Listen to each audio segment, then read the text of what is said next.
You're listening to the AFTERBUZZ TV network, now the largest new media platform on the web, and your #1 source for after-show entertainment. Very good, Gene. Johnson.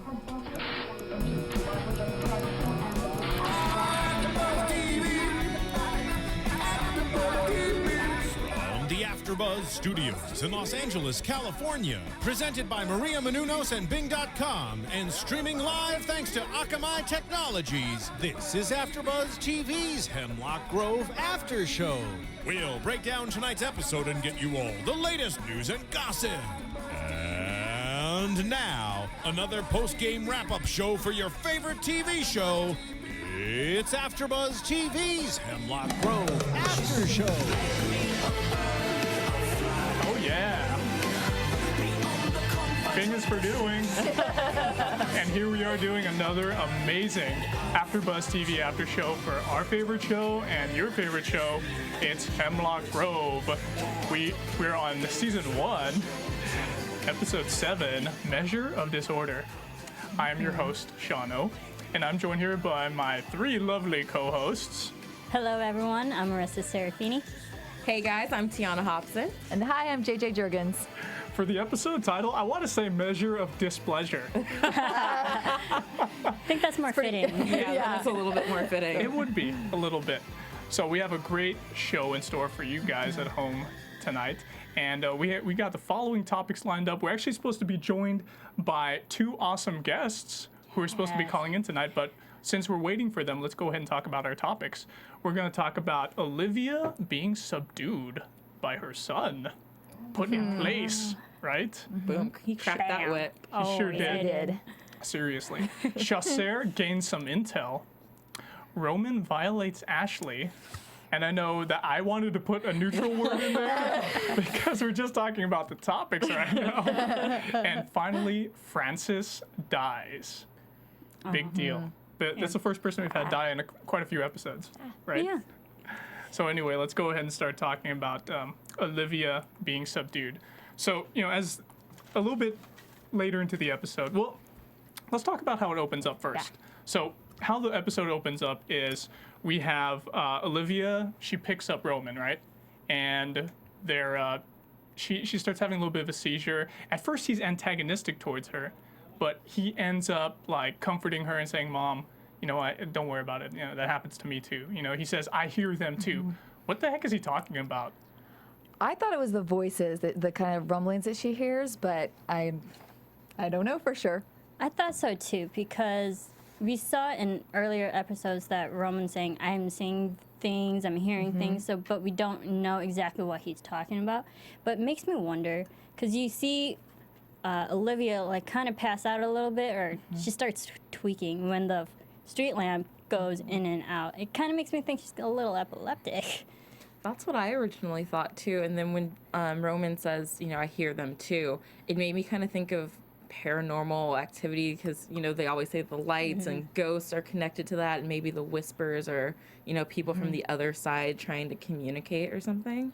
And she keeps happening things like that, like it was when she saw the other boy's shoes and it was lighting up that she did it before too in the library.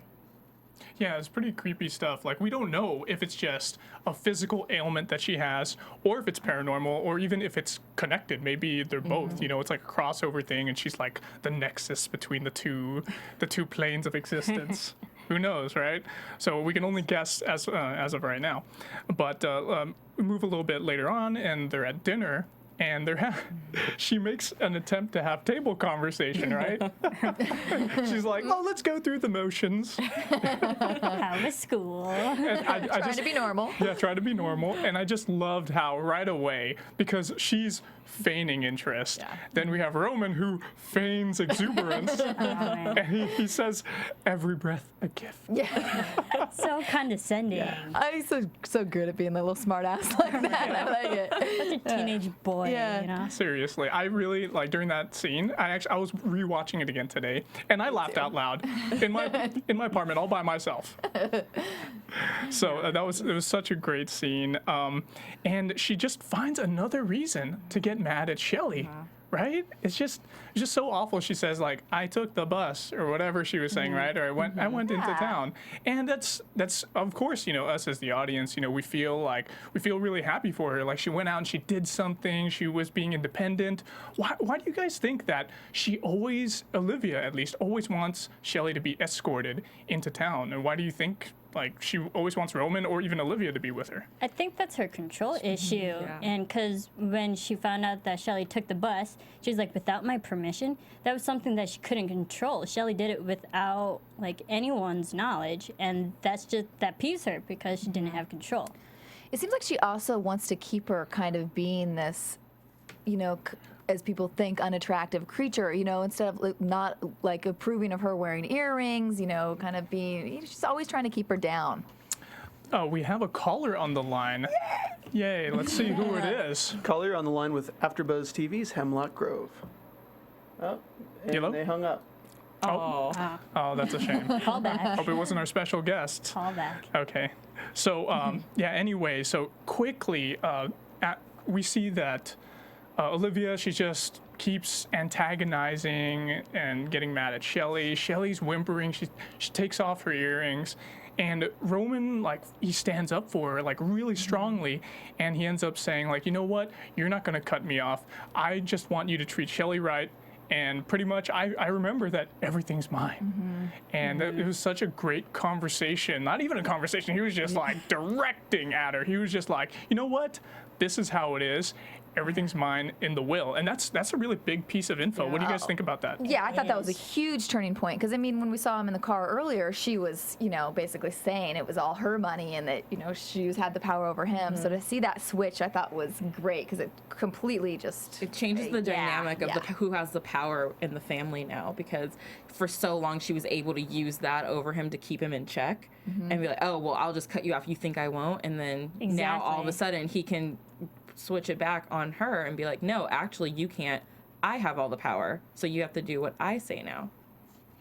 Yeah. Oh, go ahead, Marisa. I think it's interesting how Olivia mentioned, like, she was very, the things that she was saying was very imagery wise. She said, mockery of yourself, connive and demean yourself, and you don't need to look like that. Most intolerable and repellent of them all is stupidity. So she has a thing for superficial, which is actually kind of ironic because she's so dressed up and very luxurious kind of person. All the time. And then she doesn't even let Shelley dress up with a simple pair of earrings.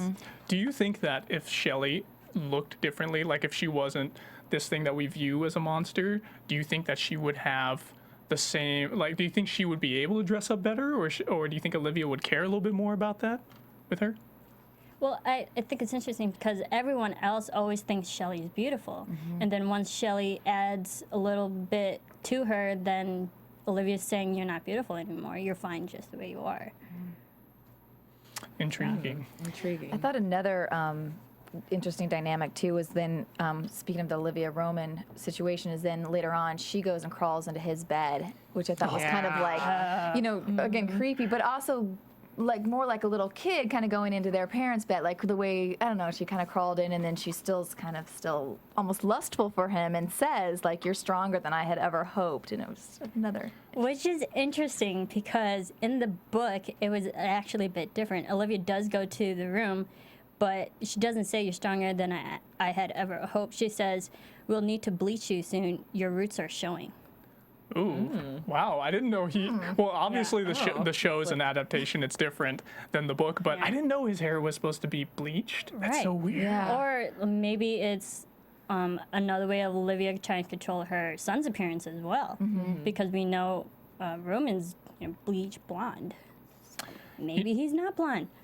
That's so interesting. That's such a different dynamic in the book that you bring up, Marisa, as compared to like what we see in the show. Because in that scene in the show where she's in bed with him, it's like she's really submissive. I don't feel like she's trying to. Maybe the hand gesture, she's trying to be controlling over him still, because she puts her hand around his neck.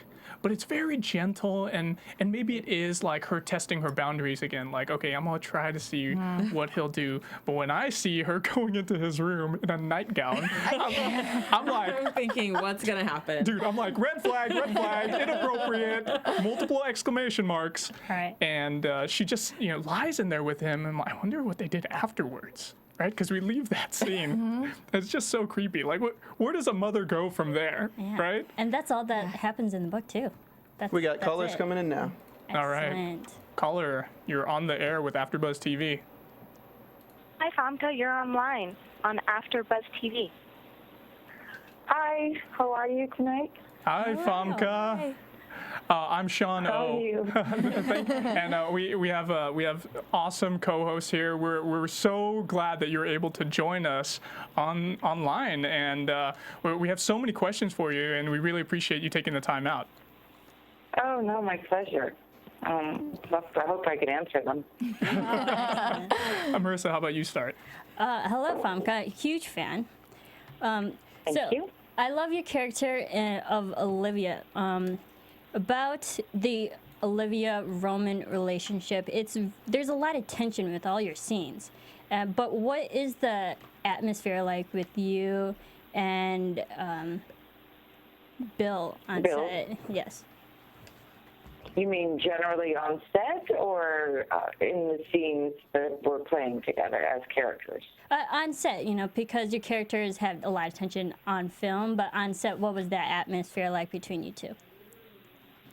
We're not that deeply character type of actors where we really take that stuff very seriously. So we joked around in a way that Dubray and I did a lot too. And especially I think when scenes get more tense, you try to find a way to just keep it light in between. Unless it's really demanding, and then I don't talk to anybody, and I just try to stay in character and stay in a teary state or whatever I need to be.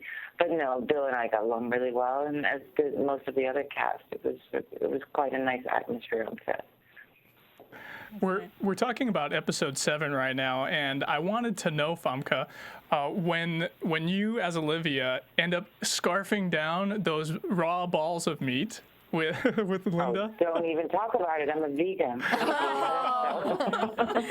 So what were those? So they had to come up with all sorts of things, but then it's not just purely that I'm vegan. I'm also a germaphobe. So I thought, I don't want to touch anything that people have been kneading with their hands all day. So it was really, they finally had somebody a double just to do a close-up of their mouth actually eating it, and I did it over the shoulder and all of that kind of stuff. It was not easy. So you have, this is JJ, by the way. Hi, thank you for calling us. Hi.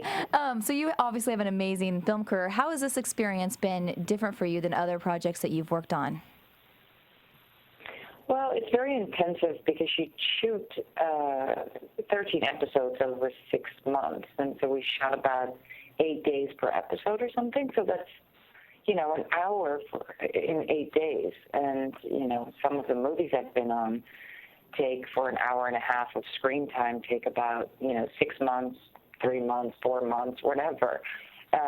So, of course, this is extremely quick in comparison. Even the movie, I directed a movie called Bring My Body, which was shot in 20 days, but still 20 days versus an 8-day, 20 days for an hour and a half, and this is 8 days for an hour. So it's just, it goes very quickly when you're filming it. You have to be, and then by the time you are finished, right before you're finished with one episode, you get the new scenes in or the new script for the following episode. So it's just, the pacing is very different from filmmaking. Interesting. Hi, this is Tiona. I just wanted to ask, Hi, Tiona. because I know you just mentioned that you've started directing, and I know you're doing some writing as well. Do you see yourself being more focused on your directing now, or has doing this series sort of sparked a new television interest for you? I feel really blessed that I've been able to do both, and I think there are a lot of actors, obviously, there's some extremely well-known ones, like Clint Eastwood, people who have been able to continue to do both. I think as a woman, it's always a little bit trickier because you don't want to I felt that as a model too, as a model before I was an actress, that I didn't want to be in the refrigerator past my expiration date kind of thing. So I feel a little bit the same way in acting, that I don't want to be the rotten milk in the fridge. So I would like to opt out a little bit before that happens, preferably. But I really enjoy writing and directing, and I have a lot to learn still in that, so I hope to do it more. It's the only way to learn is by doing it. But at the same time, I still very much enjoy doing these types of things, acting. And just finished an independent film in Canada called The Fighting Man with Luke Goss Jr. and James Caan and Dominic Purcell. And so it was a really great experience and different kind of character. So, as long as I get challenged, it doesn't really matter what it is that I do, as long as it's challenging. Right. This is Marisa again. From Nip Tuck to Turn the River to The Treatment, even your own movie, Bringing Up Bobby, I noticed that you like a lot of mothers who are emotionally complex and layered and have the strong love and connection for their children. What is it about the mother-to-child relationship that you find so appealing in all these roles? I think that at a certain age you just get asked to play mothers. I mean, that's, because at that point most people, and actually I'm the exception, I don't have children of my own, but most women my age do. So I think that, I think the more interesting thing to me is, so it's not necessarily the mother-child relationship, although that's a very interesting one, and I explored it in the film that I wrote and directed, Bringing Up Bobby. But I think for me as an actress, I tend to look more at how can I make a character more complex? How can I add some depth to what is written here? And so that is, whatever I try to do, and of course, like I said, the kid thing comes with it, and it's great, and there's so many layers to explore in that. So it is really amazing to think through and see what you can add to that. Famke, it's Sean again. So I have a couple of questions for you. Why does Olivia wear white in nearly everywhere she goes? And everywhere. Yeah, pretty much everywhere. And why is she such a controlling individual? Well, we might have to get a psychiatrist involved to answer the latter part of your question, but and probably even the former one too. But no, the fact that she's dressed in white was actually in the novel, and it was something that really appealed to me. And our costume designer, Donna Berwick, was amazing, and so we talked a lot through the wardrobe and how to, what to do with white and how to add maybe a little bit of black or a little bit of red by a belt or doing something like that with the character. But it's really, the wardrobe for Olivia was beginning to end white, predominantly white, and there were only little bits and pieces of other colors mixed in. So I've never done that before, but why? Brian wrote it in the novel originally, and I thought it was a great thing to keep, and so I really fought for it to stay in there because it really makes her pop too. She's an actress. That's who Olivia really is. So everything is kind of fabricated about her. The way she speaks, her dialect is not English. It's just made up. It's her idea of how actresses and sophisticated people would speak or something like that. And so is the dress probably, the wearing of white, it makes her angelic in some way or, pure or whatever. And the controlling aspect, I don't know, is probably deep-rooted psychological problems, I suppose. Oh, we actually have some fan questions that I wanted to throw at you as well. Emma W. from the UK on Twitter, she's at mbird83. She says, do you think that a second season would be is in the works, and would you want to be a part of it and return to your character? Second season is being discussed. It's not in the works, but it's being discussed. And we will all find out soon whether that is going to actually be happening as soon as in the next couple of weeks, and by June or something. I think they need to make up their mind. And contractually, I'm part of this show, so if it goes again, you will more than likely see me again. Excellent. At Rogue9A on Twitter asks, what is it like filming a series on Netflix compared to doing TV or film?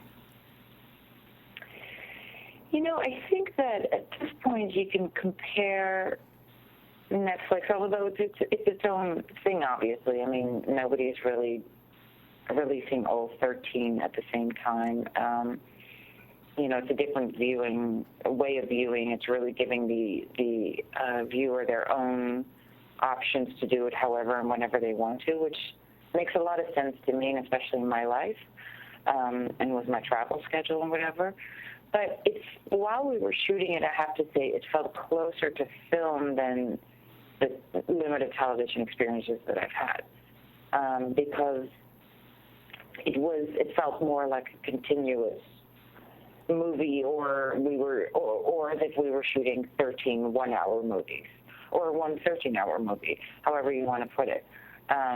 Whereas I think most television, or the limited television I've been part of, tends to wrap up much more each episode. So it's much more self-contained. So it felt comparable to me to shooting a film. But the only big difference is that we didn't know from the beginning what the end was going to look like. We had some vague ideas because it was based on a novel, and to a certain extent they stayed true to the novel, but every week was still kind of a surprise when we got the scripts. And of course, when you shoot a film, you know exactly what you're in for, what you're going to be shooting the whole time, and you develop your character accordingly. And that I've always found a little bit, with Nip Tuck, for example, I didn't know that Ava Moore was going to be a man. So going into the show, even Ryan Murphy didn't know that he was going to make that decision down the line, so we all just played it like I was a woman. Mm-hmm. And then it wasn't until the very end that I found out, that Ryan had that idea, and then I was like, okay, I hope that the rest made sense. That's the way television often goes. Mm-hmm. And speaking of Nip Tuck, from transvestite Ava Moore to Evil Witch Muriel and Hans and Gretel, which was awesome, by the way, you've had a wide character range. Are there any types of characters that you would still like to portray in the future? Yeah, I mean, there's so many, look at our planet. Look at how many different people we have, different kinds of people. So I'm sure at some point there'll be a character that comes my way, I hope so, that I would be completely surprised by and go, oh, I can't wait to play that person. It would be hard to put it in words right now what that would be, specifically, character-wise. But I hope that it will find me and surprise me and challenge me. Olivia and Norman have such great chemistry on screen. I was wondering if you and Dougray really get along that well, and if you could tell us what it was like the first time you guys met. Yes, well, Dougray and I, it was actually the first time we really met, even though we were meant to meet before and work together before, but this was the first time it really, truly happened, and we did get along amazingly well. He's such a great guy, he's so smart, he's so funny, and we laughed. I mean, his imitations, if he can ever do them for you, they're just like, everybody from Mick Jagger to you name it. I mean, he can do anybody, and it's hilarious. That's funny. He kind of looks like Mick Jagger a little bit. He what? He kind of looks like Mick Jagger a little bit in the face. Well, especially when he doesn't. So when he does his imitation. It's very funny. So we had a great time. Really, really, really great time. Do you feel that Olivia is disappointed in her offspring? Because she seems to be, obviously she's got that controlling aspect going on. She's always fighting with them, always antagonistic. and she lost the first baby. Do you feel like that she's disappointed in the two that proceeded after that? I think she's the kind of person who will always be disappointed, who will always be let down by something, who, I think when you're that controlling, nothing is that controllable. Nobody in the world can control anybody like that, like the way she hopes to. So I think you're always going to set yourself up for major disappointment, and I think that's kind of, her story a bit. So her life will be full of frustration until she just is able to let go a little bit. I was wondering, I know that you read the book before you started shooting the series. Were there any major differences between the novel and the adaptation that you were kind of bummed that you didn't maybe get to see or get to portray on screen? There are differences throughout. The very ending of the show is different than the ending of the book, for example. And there are, it became its own thing, which is very good, I think, because novels, I think, tend to be too big to, for a 13-episode thing, not, but generally for a movie, it's too much of a page count. But I think for a large part, we stayed fairly true to the book. We just, eventually we strayed in different areas, and, you get so many creative people together, it becomes its own thing. And that's a good thing. Yeah. Now, you've done a lot of filming in Canada, from the X-Men series to now Hemlock Groves. What's it like filming in Toronto for such a long period of time? I live in New York City, so it's not far. That was one of the big pluses as far as I was concerned. It's not like some of the actors who had to fly all the way back to LA or didn't fly home because it was so far away. But Toronto is a really nice city, and I like the people very much. I found some really great little restaurants and coffee shops and all that kind of stuff. I find my little neighborhoods, park for my dog to play in, and and then whenever I wasn't working, I would leave to go back home. Or actually, I was filming quite a bit and promoting quite a bit, because Bring Up Bobby came out, and Taken 2 came out while we were shooting, and I was filming something else, so I was fairly busy with flying back and forth. But it's a great place, and I've spent a lot of time in Canada, in various parts of Canada, and I really like the people. I have a question and the countryside. From the booth. I'm Steve. You've had such a long and successful career. How do you stay so ridiculously beautiful throughout that whole thing? You're so sweet. Thank you very much. I don't know. Sometimes I just feel so tired and haggard from all this traveling, but I don't know. You just have to recharge, I guess, in between, and love what you do. I love what I do. I love what I do. I think it's a really big component for people young or vibrant or something like that. Mm-hmm. Well, we're going to wrap it up with the next couple of questions, Famke. But what other projects are you working on right now, immediately, or do you have coming up in the near future that you want to tease at us?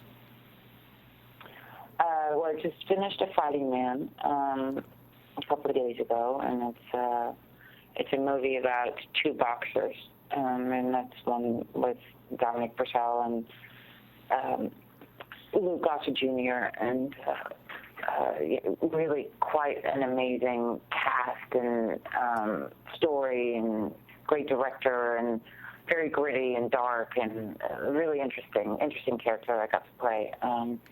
And I hear that if you watch the trailer for Wolverine, You May See Me. So there could be that. There could be that coming up. And in the meanwhile, I'm just developing my other own projects and, staying busy that way, mostly traveling way too much for promotional purposes and all that kind of stuff, and, filming and whatnot. What social media platform do you prefer to use right now, or are you most active on? I don't use any. Nothing. Good. None. And whatever is out there that is pretending to be me is fake. That's not me. But I've heard that I'm allegedly on Twitter or any of those Facebook and stuff like that. But no, I don't actually participate in any of it. Okay. I'm a very, very private person, so it's one of those things that I look at now and then I think everybody's going to regret it one day because there's all this stuff on them. And when you're as private as I am, that's not something that you wanna do. Okay. Well, if our fans do want to follow you, where's the best place for them to look? Do you On have the a- streets of Manhattan.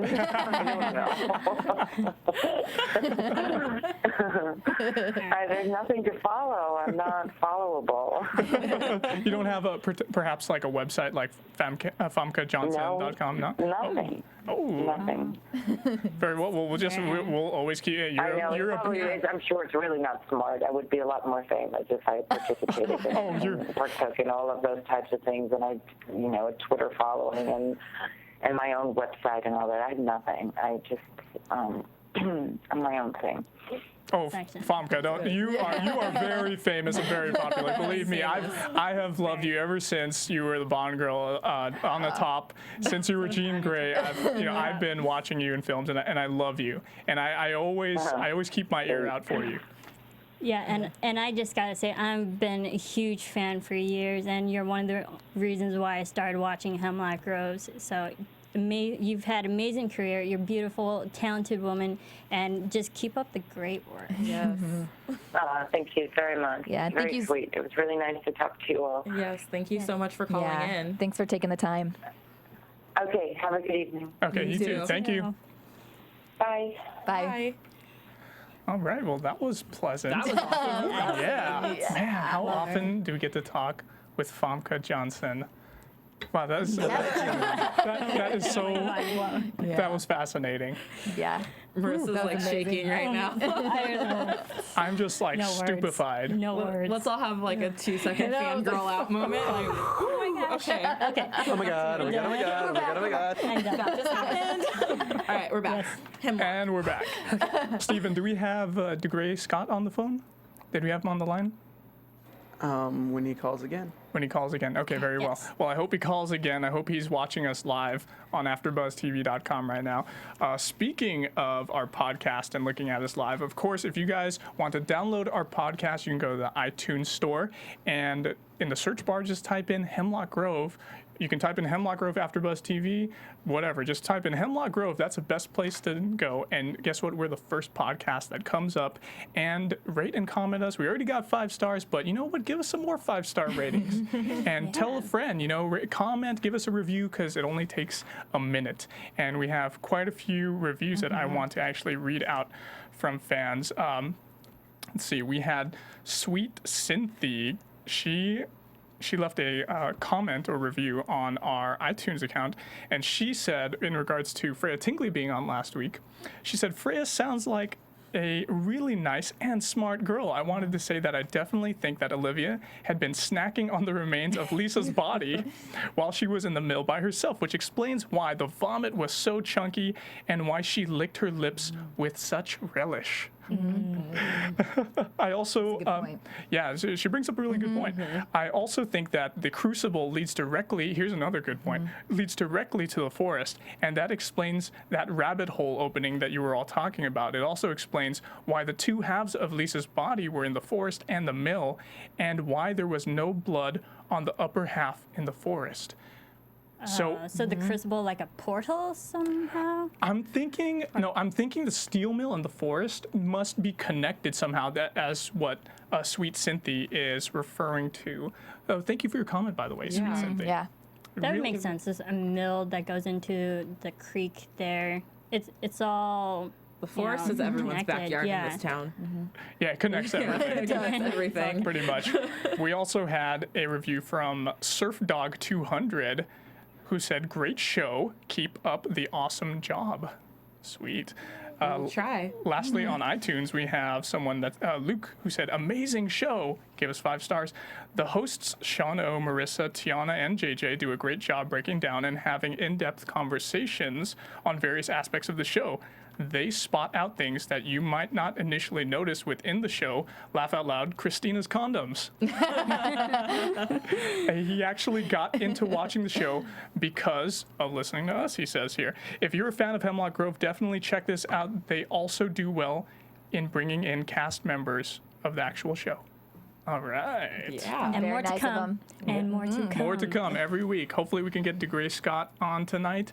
And next week, who are we going to have, Marissa? We're going to have Lori Fortier, who plays Marie Godfrey, in studio. All right, that's going to be awesome. Another little treat. And thank you, Marissa, for getting all these people in. Yes. Marissa's been hustling for us. Oh, yeah. I'm getting it. I'm getting it done. She hasn't been sleeping. She's been I'm all over this. Yeah, love it. Lastly, on our YouTube channel, we got a couple of comments. Chris Wallace says, wow, if I was that kid, he's referring to Tyler on the date with Christina. If I was that kid, I would have GTFO, gotten the F out once she started looking at me like that. Deal breaker. Total deal breaker. Hey, well, maybe I'd be scared too. Olivia's kind of, she's very scary. Christina? Christina, sorry. Yeah, I would have actually, well, from a guy's very perspective, intimidating. I would have probably thought like, wow, she's looking at me like, maybe she wants to make out with me really bad. She's looking at me like she wants me. Yes. You got a call come in? Oh, we have a phone call coming. Call, you're on the line with Hemlock Grove. Hello? AFTERBUZZ TV. Hello, you're on the line with Hemlock Grove. Yes, I'm trying to reach, get some information regarding tonight's voice. Oh, you're actually calling the wrong show right now. We're Sorry doing about that, guys. Hemlock Grove. Sorry about that, caller. Additionally, Abel Knight RD02 said, I'm so happy that you are reviewing the show. I watched the show and loved it. Sweet. Yes. Awesome We love it, comments. too. everybody. Thank you. And to all of you fans out there, thank you so much for the comments and joining the conversation, and do so every week. You know, we have our iTunes account, like I said. Each of us have Twitter accounts. We have the YouTube channel. If you guys want to tweet at us on our Twitter accounts, that's the best way to reach me. I am at Sean Austin O. Marissa? I'm at Serafini TV. I'm at TweetT22. And I'm at JJ Jurgens. So we left off talking about Olivia, and let's move on to Chasseur gaining intel. So that was actually a really fascinating way for her to get intel from Roman. You know, she Smart. very smart. She totally cornered him. And right after he's so impaired, right? He's drinking, obviously, his favorite whiskey or brandy, whatever he's got in his Dark glass. liquor. Some dark liquor, right? And he was like pulling those chains. He was like really angry too, right? A part of me half thought he was gonna break those. Did you guys? I thought that's what he was trying to see, how strong he was, and see if he could like have the power to do it. Yeah, I thought he maybe was taking his mother's words literally when she said, "You're a lot stronger than I ever imagined," and he was like, "Oh, she thinks I'm strong. Let me break these chains." But he's Wow. not that strong. Oh, that's a really good point, Yeah, Tiona. I yeah. totally didn't even 'Cause think about it like She that. just told him that. Oh wow. Well, maybe he is taking it literally because he is a teenager after all, Yeah. right? But he does his whiskey. He's drunk. He does coke in his bathroom, and then he does the trifecta. He cuts himself on the face, right? By the eye. I totally by the eye. By the eye. Which is the cut that I thought, one of our earlier podcasts, I mentioned that he cuts himself on the eye. This was the cut I was referring to, so I kind of skipped ahead of there. Sorry. Yeah, and I totally forgot about this part. After the cut, the blood drips down, and I thought he was gonna lick it. No, he doesn't lick it. He puts it all over his lips. Does he have blood lipstick now?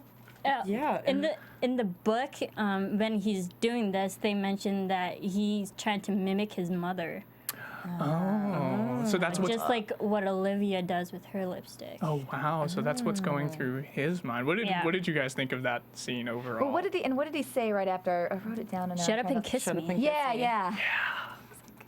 Oh, I was like, who are you talking to right now? he's talking to Yourself? himself. He's Like, talking to ooh, himself. you look sexy in that mirror. Shut up and That kiss me. kind of makes sense though if he's being his mom because she's so like powerful like that and exudes her like sexuality. So he was tapping into that a little bit. And he's a little vain too. So.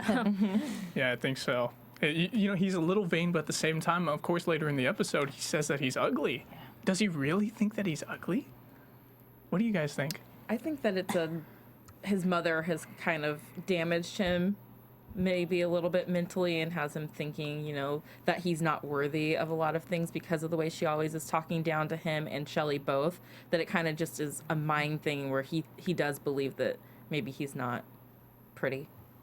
I think it's kind of weird because he's just his peers, like in school, they all just love him so much. Like he's so amazing and he's so beautiful. And then to his family, he's like, or to his mom especially, he can never be good enough. So I feel like when he was with the girl and he's like, call me ugly, it's like he's trying to balance the two out because he doesn't know how to understand it. I also thought, go ahead. Oh, sorry. I was going to agree with what you guys just said, but also in the book, it kind of, the way he's thinking is like he's kind of acting it out to make Ashley Valentine feel a little sorry for him too.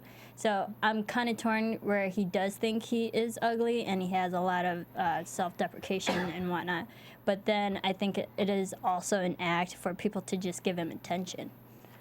I kind of wondered too if it wasn't like ugly as in more the inside, like ugly person, like not, you know, that lovable, can be rude to people, can be angry, can just have these demons inside of him. Yeah, it could be a variety of those things. It could be he's ugly physically, which I don't think he very much is. He's a good-looking dude. He's a good-looking guy. I'm a fan of that family. At first, I think at the first episode we did, I was like, oh, he looks creepy because of his eyes. But now I think it's a little bit more, it fits him, it's more endearing. I like him a lot better. But yeah, regarding what you said, Marisa, I feel like he is, like it was an act, but I feel like it was an act to let her lower her guard maybe.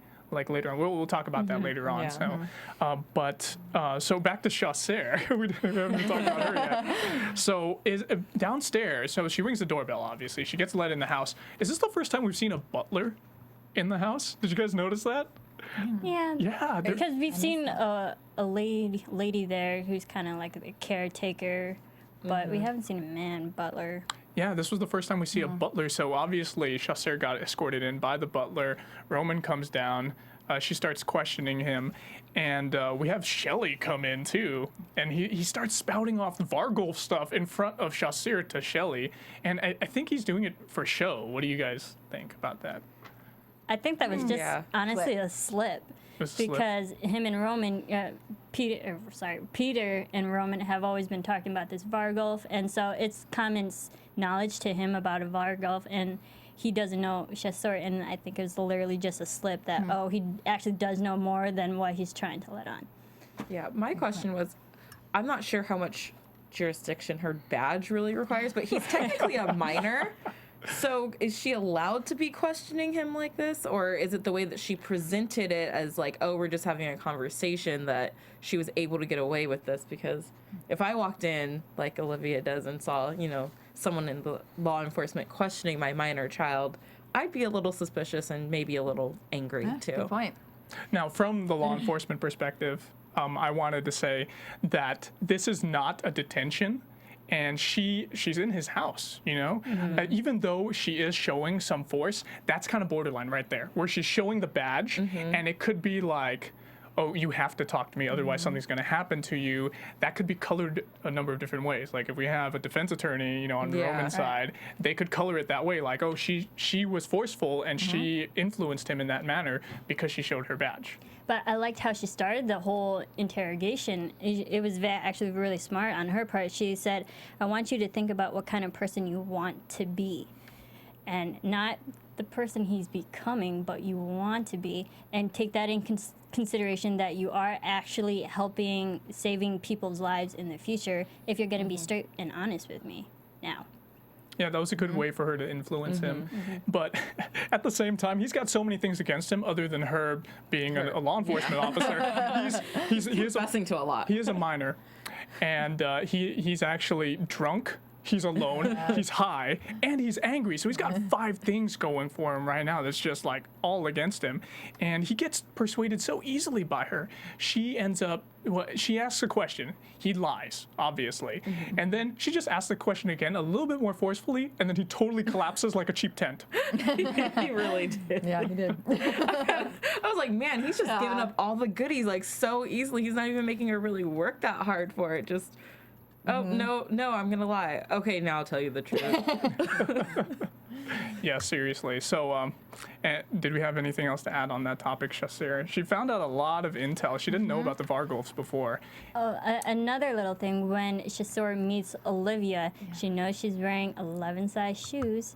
And at the beginning of the episode, we see saw her. footprints in dirt, and she's like, aren't you a pretty kitten? And one other thing I noticed, which could just be my imagination, but Roman's glass left a water ring on the table, and there was 2 of them kind of overlapping, and it almost looked like the infinity sign. I watch a lot of Revenge also, so that's where my mind immediately went. But then at one point, the water droplets were kind of like moving towards each other, and it kind of looked like the snake going to eat itself. And he puts his glass down very quickly, and Chasseur sees that. And then later on, Olivia says, "Come on, Roman, like there's no shortage of coasters in this house." So I don't know if the water was moving intently or if I was the only one who noticed that, but maybe I'm just being extra paranoid about every little thing I see now, thinking that it's going to lead to something else. You know what's interesting when you talk about the watermark rings? I kind of looked that up, and the only reference to rings I can get, it was Shakespeare, the 2 gentlemen of Verona, and that the 2 rings mean deception and broken promises. Oh. So that's the only thing I could make out of that. Okay. Perhaps. Similar that there was also 2 rings in that he was trying to pull apart. Yeah. And Yeah, the two links of that Think about giant, that, too. ship chain. Very fascinating. I was actually just talking about this the other day, like how there's symbolism and metaphors that we can find on the show and in so many other shows and mediums, novels, whatever. And I wonder if that was Brian McGreevy's intention. Like, do you think that he wrote that in, or Or if it just happened. or if it just happened on accident? It's nice. I can just imagine what his perspective is like. Oh, I didn't do that. They're seeing something. So Roman ends up violating Ashley. So pretty much he rapes her, Yes. which Can was we- awful. Can we say what all of us girls said at the top of this scene, though? Please do. Okay, so we're all like, what kind of high school girl is living with her parents? Her parents are in the house, and it's okay for her to come down and answer the door in the middle of a rainstorm at night with no pants on. She wouldn't just grab her pajama pants, whatever, just no pants. These high school students in general, because even Roman being at home drinking, Peter got home and opens up a beer every time he walks into the trailer. It's just I didn't have that kind of high school experience. I mean, man, I wish my parents had been that cool. But it's just they're so adult that sometimes I forget they're still in high school when stuff like that happens. Another thing, in the book, they mentioned that Ashley Valentine's parents were away and that they should be back in a few hours. So she was technically by herself. But answering the door in your pajamas, no. And he didn't even, he's just standing out there like a creeper, first of all. He's just standing outside your house in the middle of the rain, just letting the rain pour all over him. That is a creeper. You don't open the door for creepers. He was only missing the boombox. Yes, exactly. Yeah. And Nice. Peter Now Gabriel. that's romantic. He went creeper out. See, that would have been romantic. But Then don't keep the pants off. In modern day, he would have had an iPod with something, some handheld speakers. But the reason why Roman went to Ashley was because he saw Peter and Letha making out. That's right. No, getting started. Make out too. Getting started to make out. Yeah. But it was it's so fascinating how this show is, because it takes us from being creepy, right? He shows up into the house, he's a creeper, to being kind of sweet. He's like being soft. And like we were talking about earlier, like now we probably know that he was just putting on a show for her to lower her guard. And then it ends up turning violent. It turns discomforting. Is like, for lack of a better word, discomforting, because he seriously raped her. He tied her up. At first she was digging it. I must say that Emily Pickford, she has a really nice body. She's very cute. Very cute. But putting all that stuff aside, it was a really hard scene to watch. Yeah, and I would imagine for us as the audience, like at first I was feeling like, oh, this is romantic. It's really sexual. It's cool. It's arousing. And then, oh my God, he's raping her. This is weird. Oh, what am I supposed to feel now? I'm supposed to feel this is bad. This is really bad. Red flag. Red flag. So it was just such a roller coaster of emotion, and that's the way Brian McGreevy, he's obviously written the book this way. He's written the teleplay this way too, and it's just so fascinating the way that Hemlock Grove does this. There's no other show that I can point out right now that does this kind of stuff, which is really cool. And twice now that before this, I kind of liked Roman, and it's like, but now we see what he did to Peter last time by, leaving him in the last episode. That was last week. Yes. So, yeah. And then now this, it's like, oh, now we're completely seeing other dark sides to him. And I don't know what happened where he kind of, right before he started raping her, he kind of just zoned out and like every like sense and everything in his face just kind of dropped, and there was just nothing behind those eyes for that minute. So I'm wondering what is going on, because you can tell he's struggling to fight some sort of inner demon or something inside of him that wants to come out, and it keeps showing its ugly face in times, but he's still fighting it off. But what happens when that takes over? So you bring a really good point up, Tiona, and that's why I want to feel like, okay, he's bad for doing this, but then did he do it himself? Was he in the right mindset? Did something take over and take control of him? Because everybody's got something. Like we all there's some characters that we love, like Shelley. She's probably the one who's least tarnished and least sullied by anything, but she still has her dark side too. Like when she was alone, she was listening to the rock music. Yeah, because rock is bad. No, but I'm just saying she's listening to the rock music and she bangs on the house floor with her feet and tears that book in half. So she's got a bad side too. Roman's bad side is just much more apparent, but then we feel for him too because he's a good brother, right? He was a good friend up until this episode. Yeah. Well, we'll see, because he did threaten to kill Peter if he slept with his cousin. Exactly. So He did. And that was a really important conversation. I don't think we have enough time to talk about everything because we got to probably wrap things up. But it was just, that was a really good conversation too, where he was so forceful with it. He was just like, if you F my cousin, I'm going to kill you. Right? And and then he sees it about to happen. And I thought it was kind of, I don't know if this was weird or not, but I thought Letha and Peter's conversation, she kept referencing how good he smelled. Yeah. And Like a puppy. And just like all this stuff. She just kept saying that. So something in my mind was like, what's the significance of his smell? Him being a wolf. But like, can people smell that on you? Or Maybe she can can. only people with like a weird demon, possibly baby inside them know this? Well, you know what? Women, when they get pregnant, they're, how about you say it, JJ? You say it, no. I heard, because obviously I'm not a pregnant woman, but I heard that pregnant women get their senses heightened, especially with smell, so they can smell stuff a lot more, and maybe that's how she's able to catch his scent.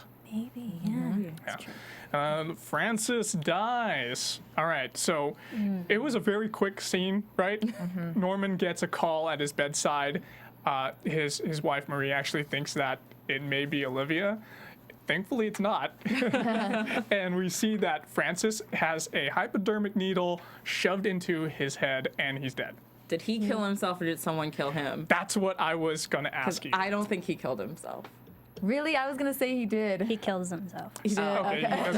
See, for the whole past week, up until I watched the episode a second time, I was thinking, oh yeah, he killed himself. Oh, no doubt about it. Yeah. But I don't know. I want to say like, no, maybe there's some kind of conspiracy behind this and what's going on, right? That's what I wanted to believe. But I mean, I guess after the conversation he had with Norman about possibly being released, maybe he was like, this is the only way for me to not have to go and to stop seeing what he's seeing, because he's constantly saying, I don't want to see this anymore. And so he took care of that. But I really wanted him to not have killed himself and there to be more of a conspiracy in there. It's unfortunate he dies because Francis was the one who gave us so much information about Ouroboros, and now he's dead and we don't get anything else yet. Yeah. Dum. Well, let's do our news and gossip then. AfterBuzz TV News. Got some interesting little tidbits of news and gossip. So Candace McClure, who obviously is playing Chasseur, she had an interesting tweet where she reveals something very odd about herself.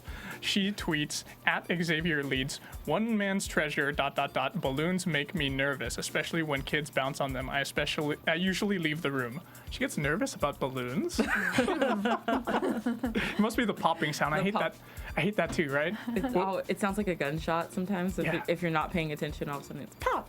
Yeah, it just surprises you, Yeah. right? And you know what I don't like? It's when people like rub it with their fingers and it's like, it's kind of like nails on the chalkboard in a way, right? I don't blame her. Big time celebrity who likes watching Hemlock Grove is Paris Hilton. At Paris Hilton, you guys saw that? Yeah. Yeah. Freya Tingley retweeted. Paris Hilton said this on her tweet: "At home in bed watching @Hemlock Grove with @River V Berry and my puppies. Love this show. Amazing storyline. So entertaining. @Eli Roth rules." And even Eli Roth got mixed into this conversation too. He said, @Paris Hilton, love you. I love watching with my puppy too. Isn't that sweet? It's awesome. We could have a puppy party, a puppy viewing party. And lastly, Penelope Mitchell, who plays Letha, she tweeted from her account @PFH Mitchell, nothing like a package from home to cure the Monday monkey.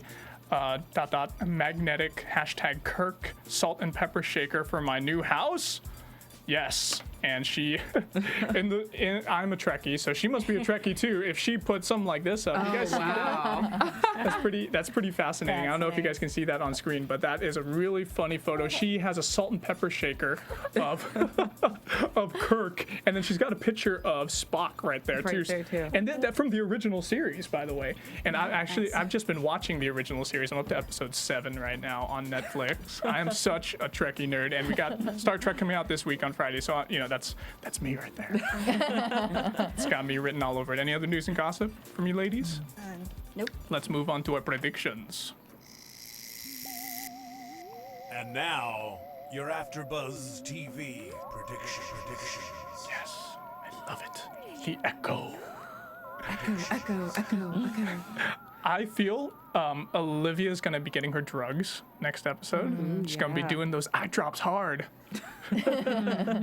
And her seizures are gonna be subsiding. She's not gonna have any more of that. I also feel like we're gonna see her eat more meat now because they showed what she's done for the past 2 episodes. It's been like less obvious, last episode, but this episode, episode 7, we really got to see what she had a hankering for, raw meat. What about you, Marisa? Well, Oh, of you course, can't predict. I'm not making any predictions, but a couple things that I don't want to really leave out. The painting of Ouroboros in Shelley's room. Oh, yeah. Yeah. With the white With the light white- above it. White light. In the book, it's called White Bar that like recedes into this darkness and the Ouroboros logo. So that's something that we'll get to find out earlier and later on. And another thing is Destiny, when she said, when she saw Roman's hand, and Roman is capable of a lot more. So there's just some things to look forward to. Anything from you ladies across the table? I just think, I still think my one from last week about Christina is going to be true. Just waiting for her to turn into a little wolf. But and then I think I see a big blowout with Peter and Roman. Yeah, I also think that now that Letha and Peter have kind of Consummated? consummated. I think that maybe Norman's going to start thinking that Peter might be her baby daddy because he's still not completely convinced. Last I checked that, an angel knocked her up. So I'm kind of feeling the whole blowout between Norman hating Peter now. I have an equally compelling story. Maybe she's going to say, it wasn't an angel, it was a wet puppy. I predict lots of excited tweets from Marisa about speaking with Famke. Thank you. Yes. I feel like Norman, because he's clearly predict that too. frustrated, he's going to threaten to leave his wife. Because I think he's Yeah. getting frustrated by her with all the little, the canary, get the canary colored paint, please. Yeah. Yeah. And we saw in tonight's episode that he's deeply considering it. He's looking at pictures of Marie and Letha, so I think he wants to leave. Yeah, lastly, I think Letha's baby is going to be a freak experiment once it comes out. Anyway, I think that about does it for us here. We're getting move along music. But I wanted to say to you fans at home, thank you guys so much for tuning in to AfterBuzz TV's podcast of Hemlock Grove. And of course, tune in next week because we're going to have Lori Fortier on, who plays Marisa Godfrey. And if you guys want to follow us, you can follow me at Sean Austin O. You can tweet your predictions at me at Serafini TV.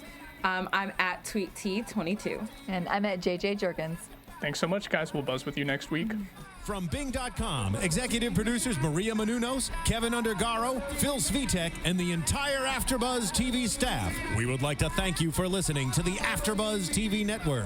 To watch or listen to other after shows and post comments or questions, be sure to visit AfterBuzzTV.com. I'm Sir Richard Wentworth, and this has been a presentation of AfterBuzz TV. Buzz you later. The views expressed herein are those of the hosts only and do not necessarily reflect the views of AfterBuzz TV or its owners or principals.